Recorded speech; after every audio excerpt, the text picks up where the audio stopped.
green thick odour of his breath. Our eyes wept, but our courage didn't writhe. He spat at us with bullets, and his cough shrapnel. We chorused when we sang aloft. We whistled while he shaved us with his scythe. Oh, death was never enemy of ours.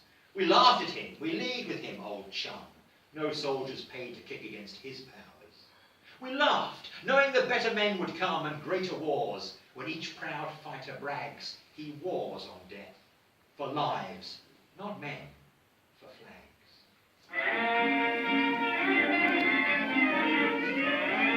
Daily Gazette, November 12th, 1918. A correspondent writes, "Out of darkness into light.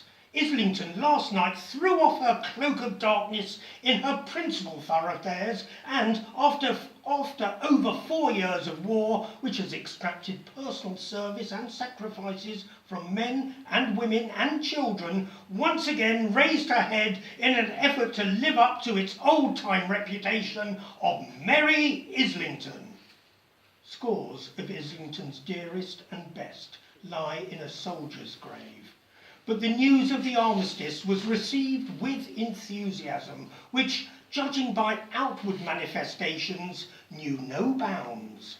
When the news reached the various schools, great jubilation prevailed. The scholars joined in the singing of the national anthem and cheered as they had not cheered for many a long day. At the town hall, the Union Jack was immediately raised, and at the suggestion of the town clerk, the staff repaired to the front of the building and sang the national anthem, succeeded by hearty cheers. In the streets there was a liberal display of flags and streamers. An atmosphere of festivity pervaded every district, and the younger generation was much in evidence, displaying the national favours. Guy Fawkes Day passed off quietly with an embargo on fireworks, but the youngsters yesterday made up for lost time. Coloured lights, rockets, squibs, crackers and wheels were in great demand, and the kiddies lighted them with impunity. At the Islington Empire, where Mr. George Dance's company is appearing in The Bing Boys Are Here, Mr. Harry Benn, the popular manager, came onto the stage and said it was a joyous yet solemn occasion, as no doubt many like himself has sustained irreparable loss through war. The orchestra played the national anthem of the Allies, and a drum roll was given in honour of the fallen. Mr. Benn then unfurled a huge Union Jack, and 3 hearty cheers were raised for King and Empire.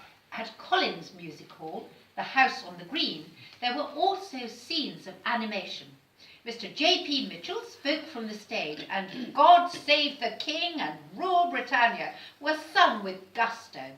Hearty cheers were given for the boys who had won the day. Mr. Tom Costello, who appeared with great success last week in the song The Kaiser's Doom, is back again, and that popular and appropriate number is being received with tremendous enthusiasm. Mr. William Evans is unable to appear on account of being a victim to influenza. Comments about the armistice made by men who fought in the war.